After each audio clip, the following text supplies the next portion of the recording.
Thank you, everybody. I would like to recognize other members in attendance as well. Vice Chair Ms. Lefebvre, Mr. Wallingham, Mr. Collymore, Student Representative Evan Kennedy, and of course, our teammates and guests who have been with us through this whole journey, Commissioner Russell Johnston and Lauren Wu. Thank you for being back with us and for all the work that you have been doing. So first of all, as usual, we have to do some housekeeping. On March 29, 2023, Governor Healy signed into law a supplemental budget bill, which among other things extend the temporary provisions pertaining to the open meeting law to March 31st, 2025. Specifically, this further extension allows public bodies to continue holding meetings remotely without a quorum of the public body physically present at a meeting location, and to provide adequate alternative access to remote meetings. The language does not make any substantive changes to open meeting law other than extending the expiration date of the temporary provisions regarding remote meetings from March 31st to 2023 to March 31st, 2025.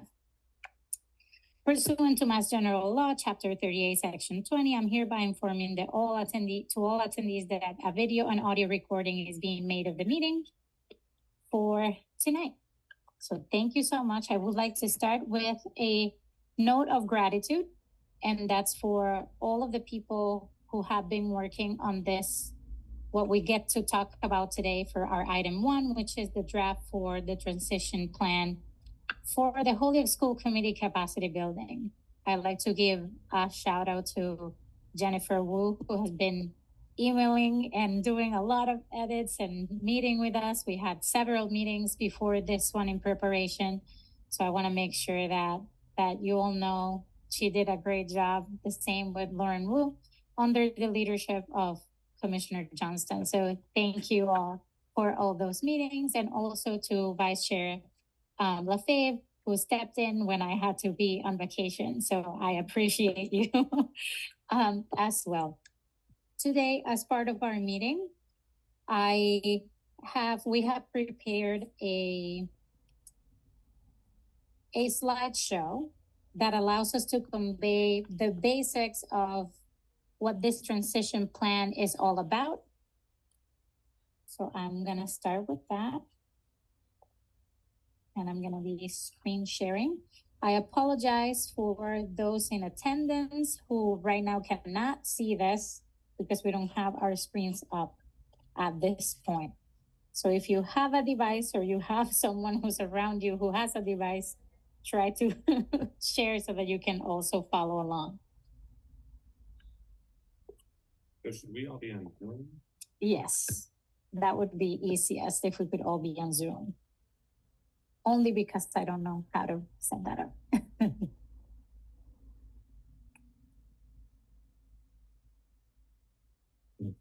Research.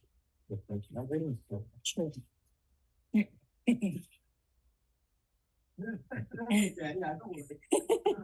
They don't gotta see me.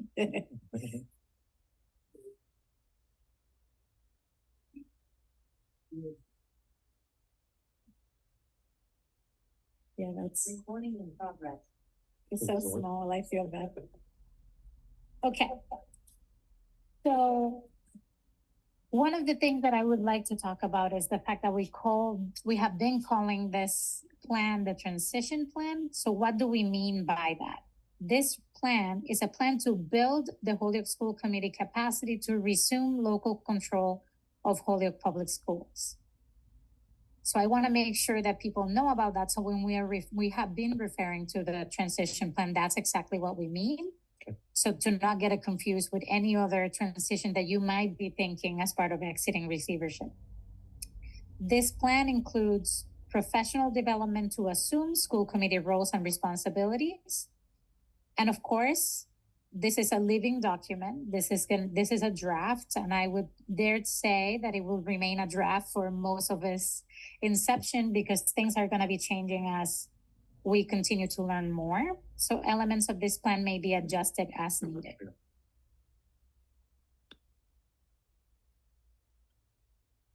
Empowering our school committee.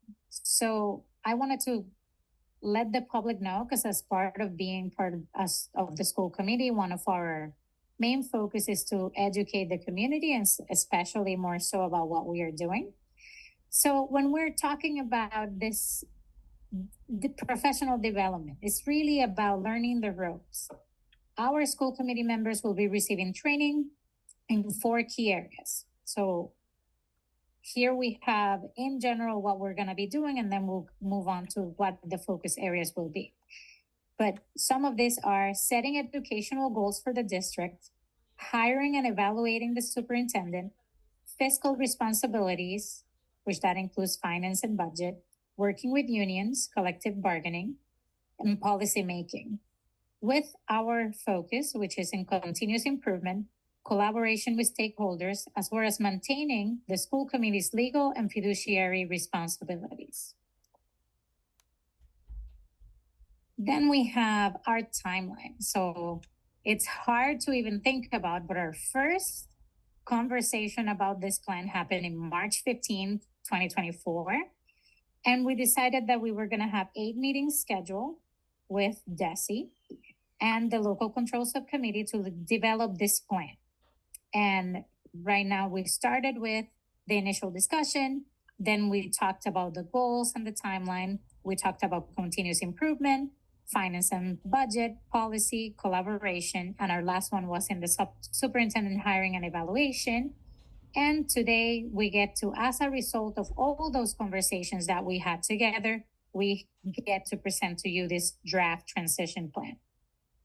Then we have one more meeting about this work of the scheduled meetings, which is in August 19, where we'll get to talk about more the transition plan. It will also be presented to the full school committee for discussion, as well as talking more about what the stakeholder engagement plan is going to be. So one of the first things that we were so excited about, so when are we going to start? So starting next school year, we're focusing on 4 key areas to make sure that the school committee is ready.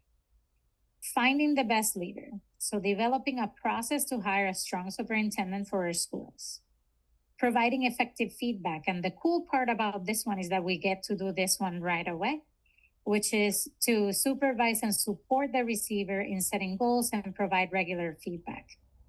Managing our money wisely. So one of those things, those financial duties. So we'll learn more about how to manage the school budget effectively. Developing strong policies. That one is one that is near and dear to my heart, being able to create clear rules to guide our decisions. How is it that we're getting ready to accomplish that? Each area has specific tasks and deadlines for the school committee and any subcommittees. The entire school committee will be receiving training to learn new skills in all these areas. We will continue to support the receiver, and this time in goal setting to make sure we all know what success looks like. And of course, going back to the stakeholder engagement, being able to find ways to keep everybody informed. So in this plan, one of the words that we use is work streams. So when we're talking about a work stream, it's really focus areas that we're working on to prepare to resume local control. So the first one, encompassing superintendent hiring. School committee will attend trainings with an outside vendor, so the MASC. Create a process for selecting a superintendent and collaborate with what we will discuss a little bit later, which is our community advisory team.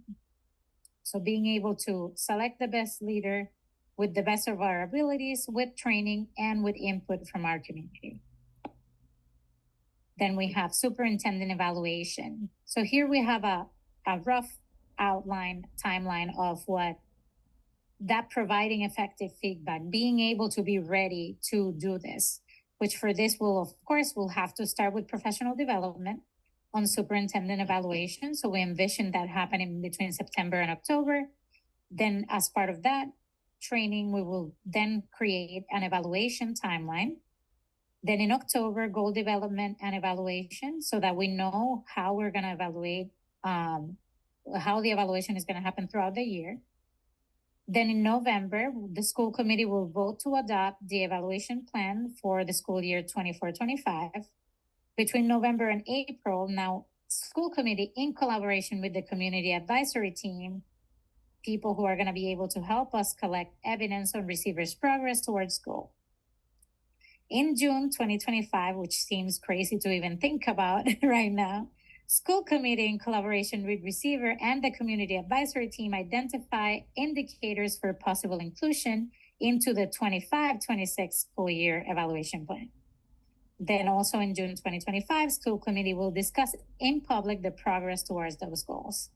So again, just looking at how is it that we're building the school committee capacity in order to be part of this process, and we'll get to do that as early as our next school year.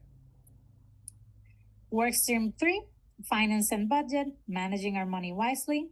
The finance and operations subcommittee to attend training on the budget process with MASC. That would happen in September.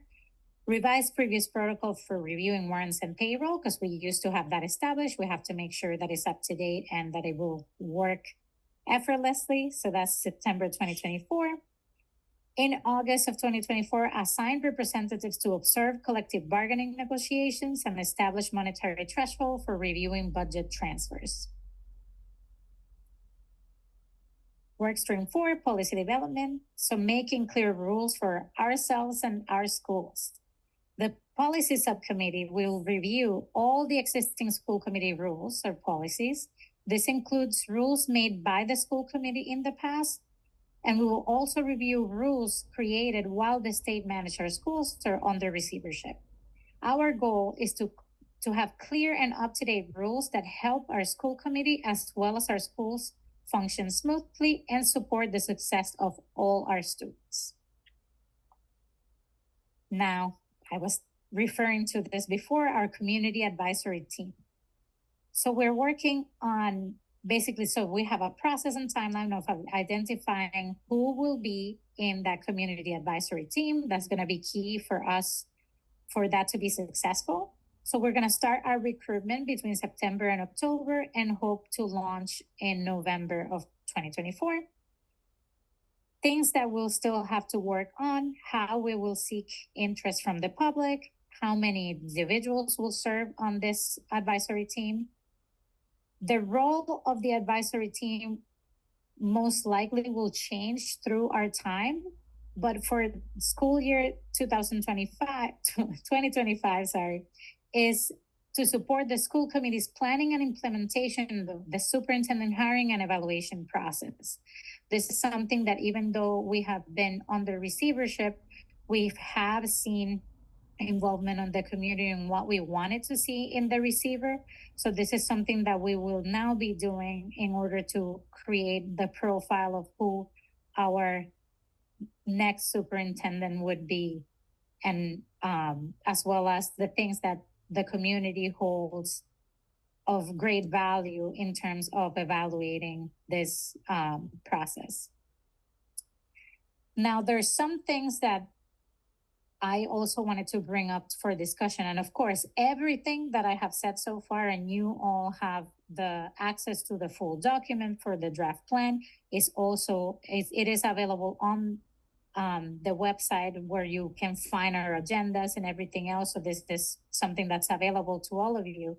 So anything is up for discussion. But two of the things that are pressing is actually changing the name. So this transition plan name may not necessarily really convey to anyone, honestly, what it really means of what we're doing.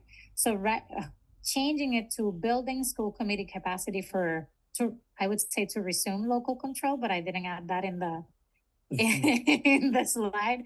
But basically, so that it's a clear name. So when we're talking about it, people understand what we're talking about and what its focus are.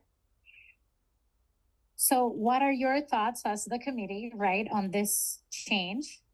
Do you think that it clearly conveys the purpose of the plan, or maybe you have a better name? And we want to make sure that it differentiates this work from the district strategic plan, because when we do strategic planning, we are also reaching out, the district is reaching out to the community and gathering feedback. So we want to make sure that the public also knows that this is work that's being led by the school committee.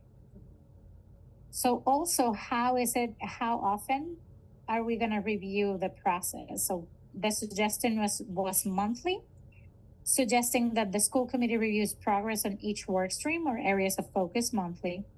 Is monthly too much, too little? Is that a suitable frequency for these reviews? And what things would we like to know about that report on the progress on the plan, so that then we'll be able to communicate that with our stakeholders as well. And I know that was a lot, so I'm ready for questions. And of course, again, I just want to thank everybody who was involved in this process and was able to help us get this draft to the way it is right now, and a way to move forward and one step closer to resuming local control of our schools. So questions from our local control subcommittee members. Mayor Garcia. I do agree with the name change. Whatever you call it, the one you offered is fine. I guess I don't have any preference, but there is some confusion out there where there is what it is, especially when we had a kind of an introductory meeting with new union members in our district, and we had to do some clarity on that, and sounded to me like there is some confusion out there, so I'm all for changing the name. Question to Commissioner, did we ever find out clarification on what our obligations are? I mean, I know we do have the responsibility to search and appoint the superintendent, but as to whether there's an obligation to do a search versus, because I want to do whatever the body wants to do and not just assume that we have to go out to search, because we never talked about it.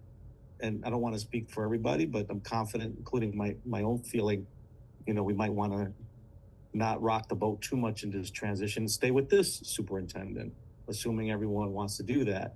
Or maybe the body is all for doing a search. Is that a decision of the school board, or do we have to, you know what I mean? I know we talked about it briefly, and you were going to look and kind of confirm what the rules are, the rules of engagement are on that. Yeah, thank you, Mayor Garcia, and I really appreciate the overview that we've seen this evening. Excited about the work coming together in the way that we can see in these slides. And just to answer your question, no, the committee does not have to go through a full search process. And it's why we were very deliberate about describing this as a plan that has to be developed. I believe the date is October. So that we just, that there's, like you're saying, an open and transparent conversation about how the school committee as a body wants to proceed on this important topic. That's what, and that's the important thing to do, just like you're saying, to really look at what the best options are for the district as you move forward in terms of the superintendency. But we were very deliberate not to show that it's that a full search is what's included in this plan. It might be, but the most important part is the committee deciding what its plan will be. Okay. Thank you. Other questions? Good afternoon. Good to see you. Thank you so much for this opportunity. I kind of have the same question, because I'm reading here that the Holy School Committee will assume responsibility for superintendent evaluation upon the district's return to local school. And I wanted to know what the guidelines were. What is it that we need to be training for? What are the resources that we need to sort of get in line with the expectations of DESI? I would love to see more feedback on that, because I myself feel kind of at a loss when we talk about all this new transition and our responsibility. Thank you so much, Commissioner. Thank you for the question. And I think what's important to note here is that there are very tried and true trainings already that exist on the superintendent evaluation process. And I'm very confident that working with a partner like your chosen partner of MASC, they'll be able to bring you all of the information that you will need, really break down the process, answer your questions. I think about all the other investment that this body has made in training along the way. This is really the next step. This is a continuation of the type of learning you have done together. I know that you'll be able to get what you need through that training this fall to be able to then take those steps that we've outlined in the plan. And this might be really to your question. That's why it's so important at the beginning of this PowerPoint that it said that the plans might get adjusted where necessary, because it might be that you have this training in the fall and get the information that you need that I know you don't have right now, but that's the point of this, is that you will have the training. Very confident it'll provide you what you need. And it might be that after you have the training, one of those kind of regular check-ins, that you talked about in terms of what frequency will you have the updates on your progress. It might be that at one of those you say, well, we want to adjust that timeline a little bit for the superintendent evaluation. Maybe we want to take on some different activities this year than exactly what's outlined there. So I think you should see those activities as a suggested course of action that you can take during this upcoming year, but the training should inform maybe the finalization of those steps you'll take relative to the evaluation of the current receiver superintendent. Thank you. Thank you. Thank you. Yeah, I think can I talk? Hold on. You're gonna mute me, I think.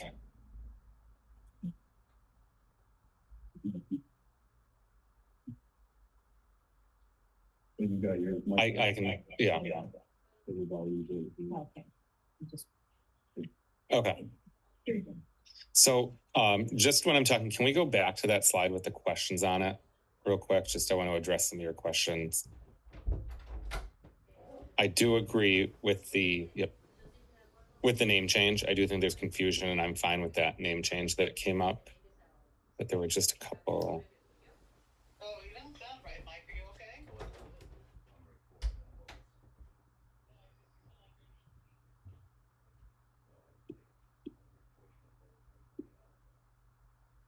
Just so sorry, just trying to see the sizing on it.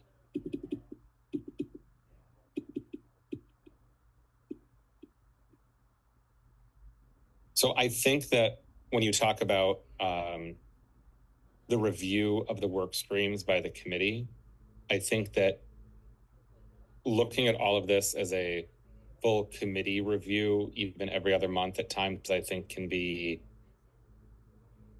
cumbersome, because just when you think nimble, my suggestion working in here would have a school committee member be a lead on each work stream that kind of serves as a monitor for this, and then gets the feedback from members at a meeting, just so this can be managed. And I think that you can then have some critical focus on each one of the work streams. So it's just not just so there's more guidance, and whether that's the chair of some of those committees that are working on those items or a different person, I think that just giving some focus to those areas would help with continuous improvement and continuous discussion on those topics. So it's not just a free-for-all, and you'd have some good monitoring with that. And then those people could be responsible for,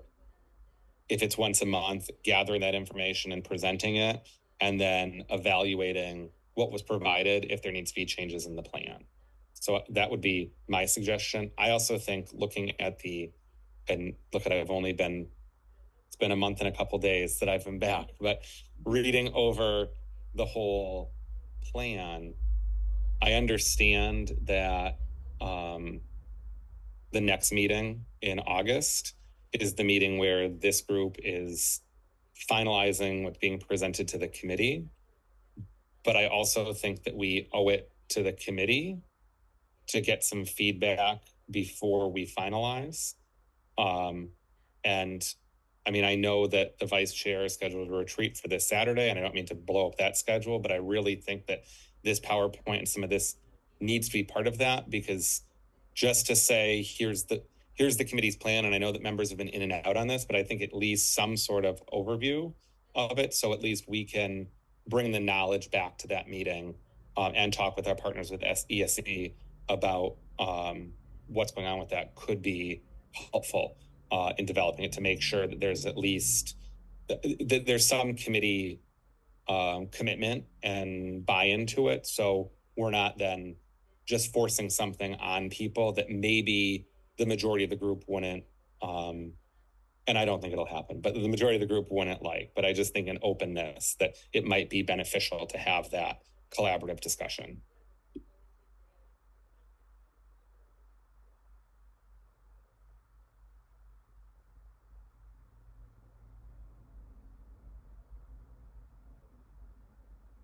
Thank you so much, and I agree. I think that the bulk of working on the plan, when we really think about going from the individual conversations at every meeting to becoming the plan that we get to see and kind of discuss today, it really happened in between our last meeting and this one, right? Like there was the skeleton scaffold of the plan that I had put together, and then being able to put the meat from all of those meetings, with the help of Jennifer and Lauren. And even though, of course, there's the committee and I was able to share this with you all, I still need to get feedback. I still haven't heard from everybody. I still need, just like we talk about stakeholders in our community, there's still the work of the school committee. There's still people who I haven't heard from on this work.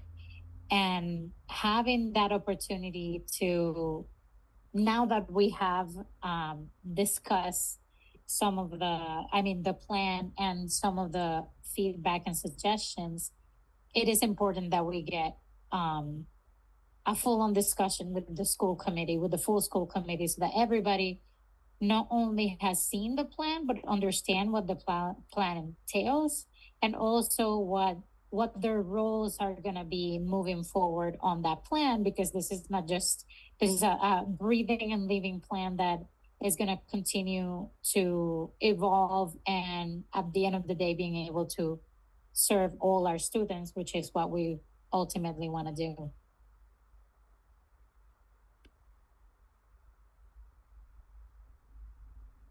Any other questions or comments?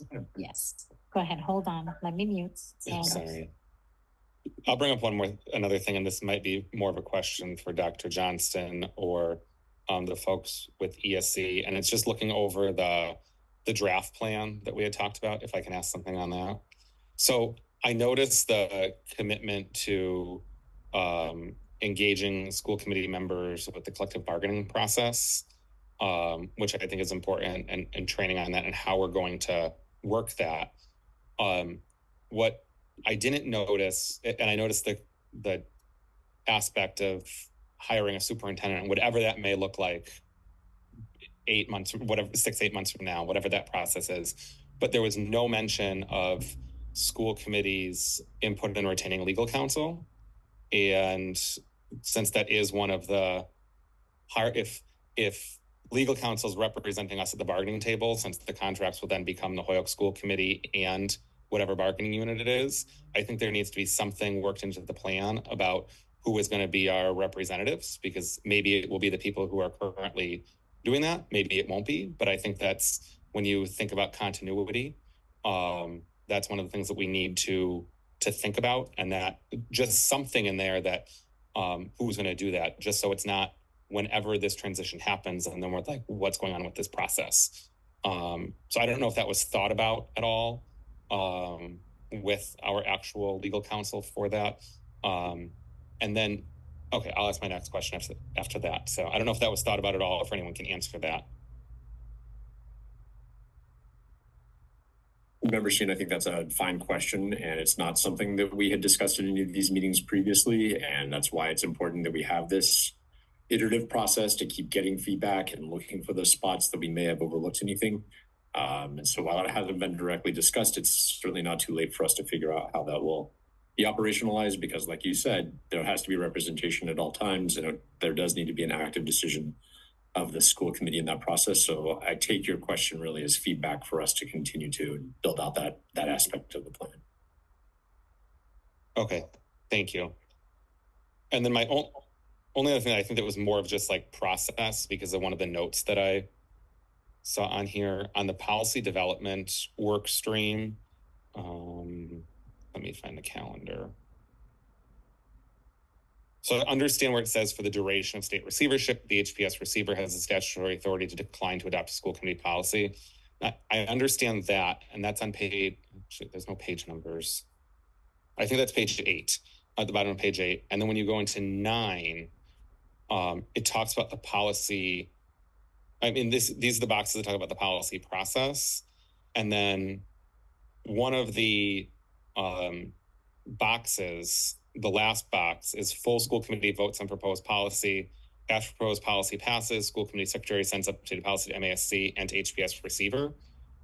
When I think that the step should really be full school committee votes on proposed policy, it gets sent to the receiver to see if they'll approve it.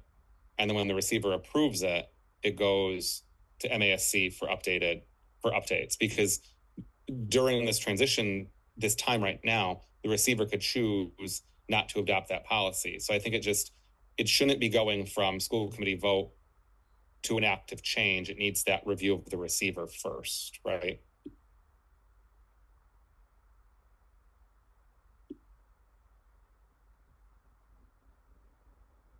Member Shinner, are you directing your questions to me, or who would you? I don't know. It's just more of anyone that the receiver gets the final authority on it. So I just don't want something in our work stream saying that if the school committee votes on it, it becomes an automatic policy, when really right now it wouldn't. It would be that approval and then it could be posted. I just don't want to miscommunication in the future if someone is reviewing this work stream and something gets done incorrectly. Makes sense. It's worth us relooking at that again. Fine point for us just to go back over and make sure the order and the steps are laid out clearly and accurately there. So glad to review that. Thank you so much. And that's all. Any other questions or feedback? I only have that question. It's the chair.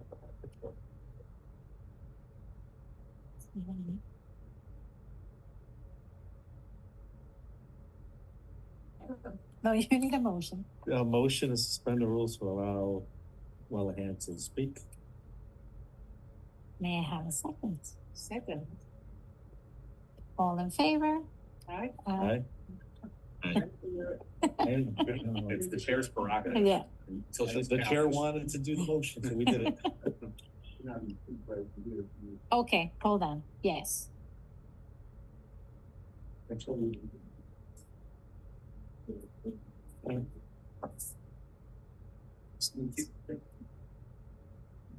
Thank you.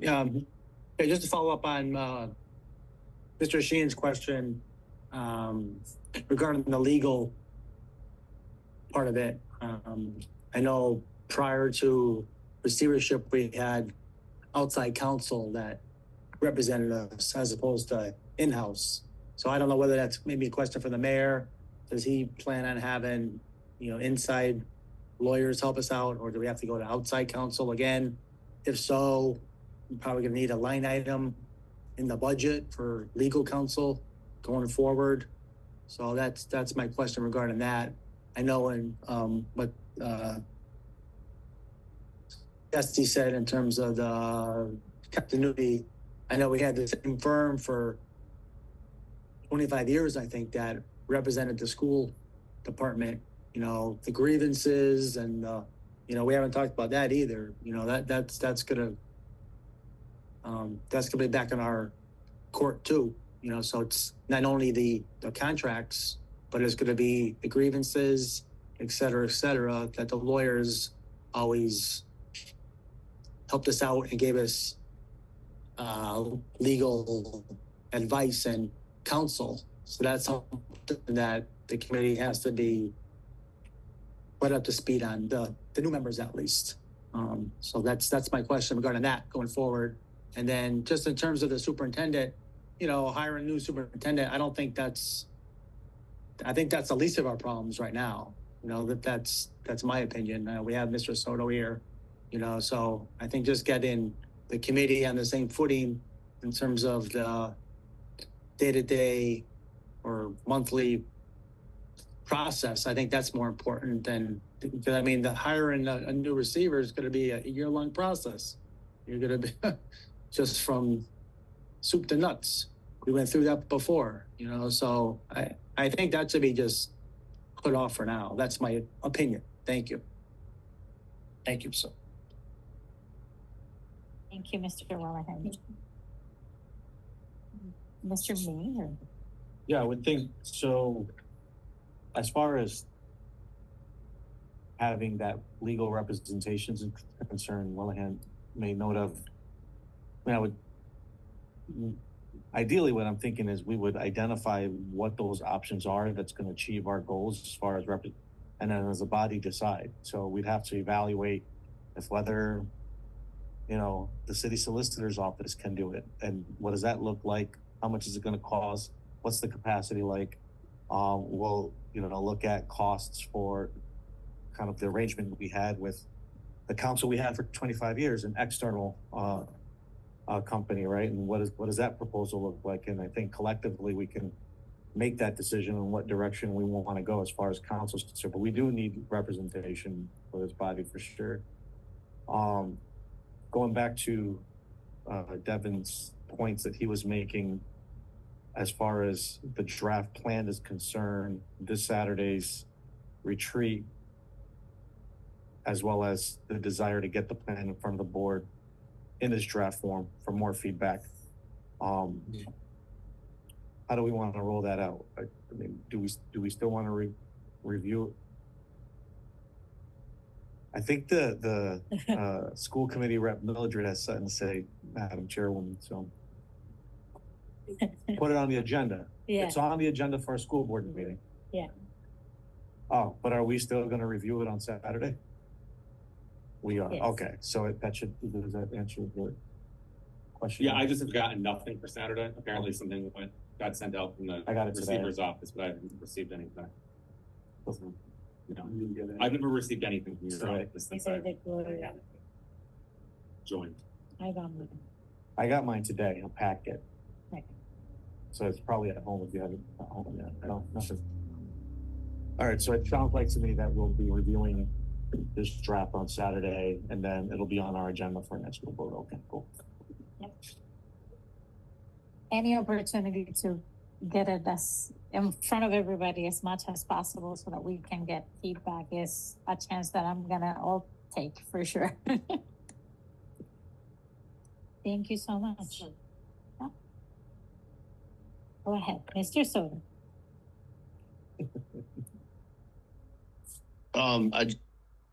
If I may, I just wanted to provide a little clarity on what legal representation looks like right now. So the city does provide us with legal representation for all of our procurement and contracting. We have an outside attorney that handles our labor relations, and, you know, thank you, Mr. Sheehan, for pointing that out. It was actually part of my recommendations when I provided a response to the commissioner back at the beginning of this year. And then we have other attorneys for specific things like workers' comp, one of them for special education, one of them for student relations and Title IX. So I think that's a very great point, and that is something that the school committee should definitely look into to see, you know, what we're doing right now and what the body would like to do in the future once local control resumes. Thank you, Mr. Soto. We are close to having 10 minutes left. Any last feedback, comments? Dr. Gloria Caballero. I just have a question. We've been talking about the document. I mean, Daddy and I have been talking and texting the past 2 days.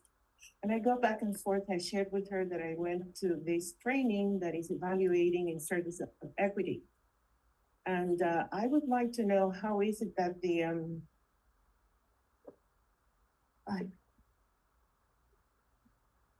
community advisory team is going to really keep alive the feedback loop that we need from the community to keep this document glued, or this living document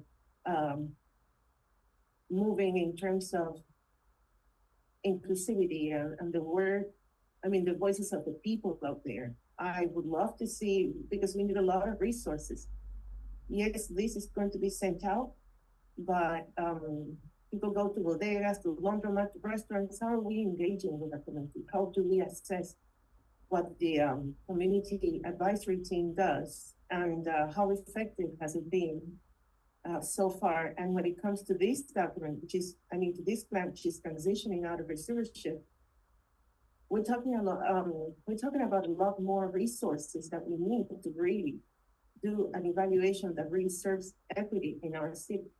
So please help me think around this issue before we go, at least a sentence or something. Because I've been really struggling to see more of the sociological approach to this document. I see from my perspective, it's wording, it's statistics, it's a lot of technicalities, it's bureaucracy. But I would love to see how the community, which is going to be at the end, receiving end of this, probably is going to react.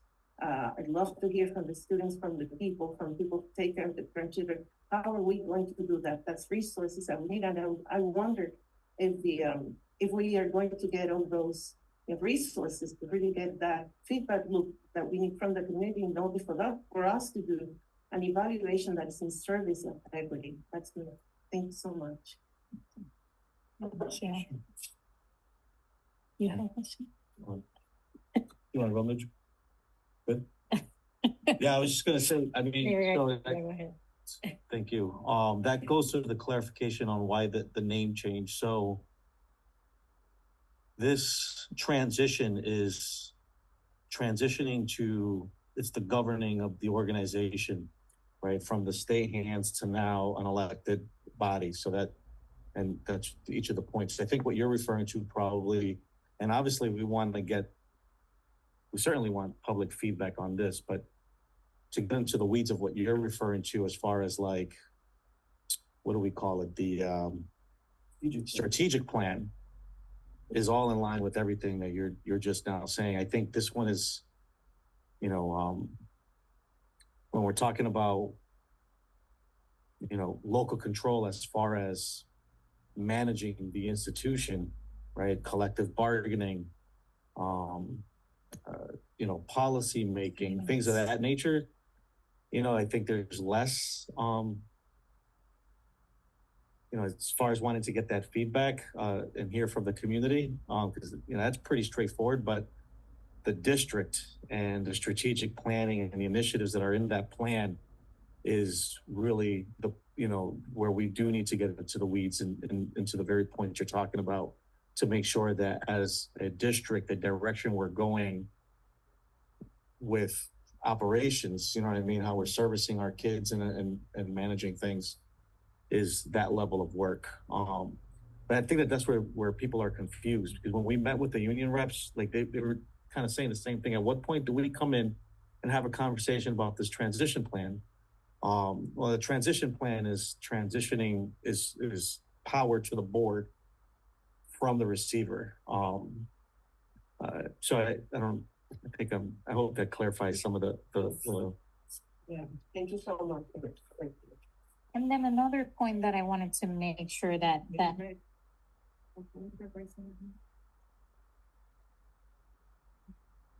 Were you gonna say that, Mildred? You're heading in that direction? Okay. Okay, good. Another point that I want to make sure that we clarify is that with the creation of this community advisory team, they are to advise us on how to engage the public and how to do That's, certain things so that then we actually get the voice of all the people. I want to make sure that people don't get it confused as to we have a community advisory team and they're the voices of the community, because that's not what we're proposing to do. We just want them to be like the people who are close to us that we can ask for feedback, so that then we know where to go to be able to collect feedback and to hear other voices and engage other people. So I want to make sure that, because I know that in general, sometimes when there's smaller community teams and things like that, you get to start hearing the same voices, and sometimes it can become an echo chamber where people are saying the same thing. That's not what we want to do. We want to be able to highlight people who can help us to then be able to get feedback from as many people in our community as we can. Thank you. And I would like to call to speak Vice Chair LaFave.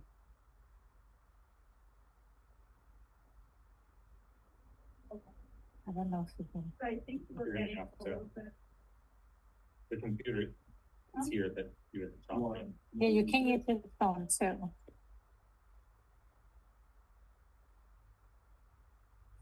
Sit down. I'm gonna sit down. Go ahead, you can just grab this and speak up.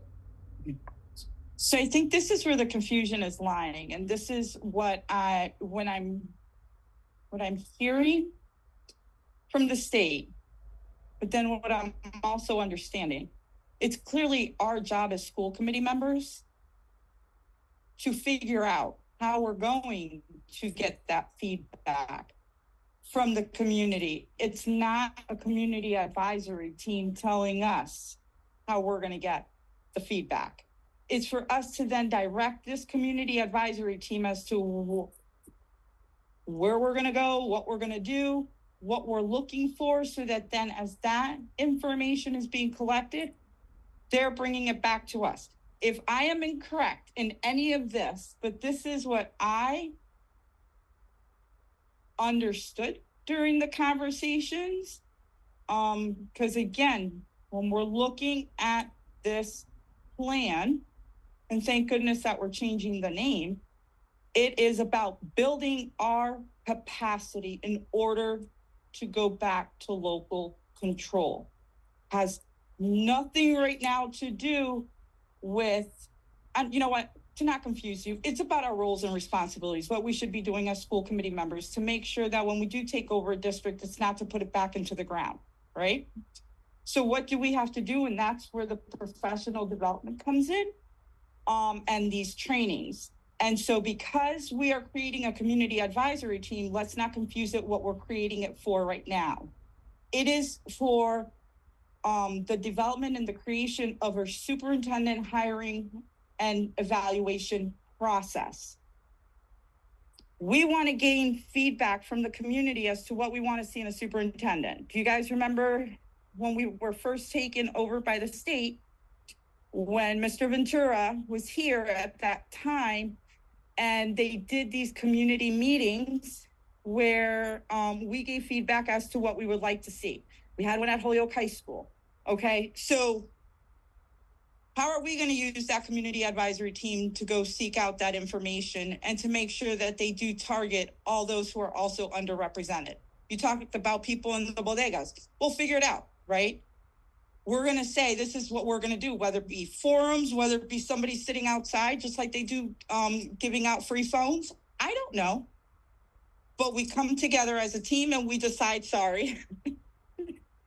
we come down as a team and we decide how do we want to utilize them to then come back to the committee and give back the feedback, okay?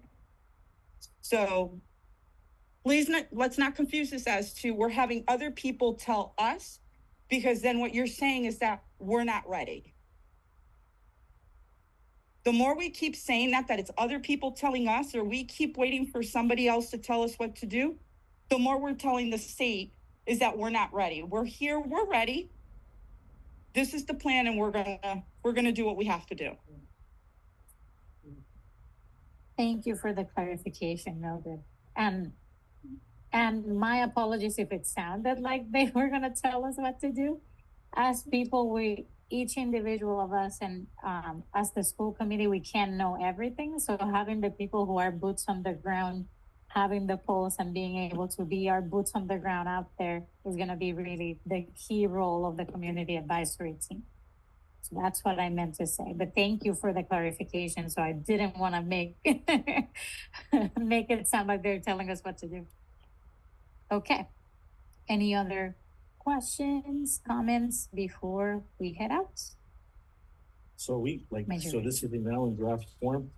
Right. We have a tangible draft document in front of us we're gonna review. I'm assuming we're gonna talk about it at a retreat. Mhm. And then we're gonna talk about it again, at what point does it become no longer draft? After our board meeting? August 19th? Mhm. August 19th. All right. Great. Hence why we needed a little bit more time for all of us to talk and Yeah. figure that out before August 19th. Thank you. Commissioner Johnston, any parting words before we head out? I hope your retreat on Saturday goes very well. Really appreciate the time and attention that you've given to this planning process so far, the good questions that were raised tonight. We will continue to work together to develop this plan so it's solid and ready for your final review on later in August. So thanks very much. Thank you so much. And with that, Next meeting. oh, I don't know. Okay. So I'll take a motion to adjourn. Motion adjourned. Second. All in favor? Aye. Thank you, everybody. Thank you. Thank you so much again. And we'll see you in August 19th. Have a good one. Thanks very much.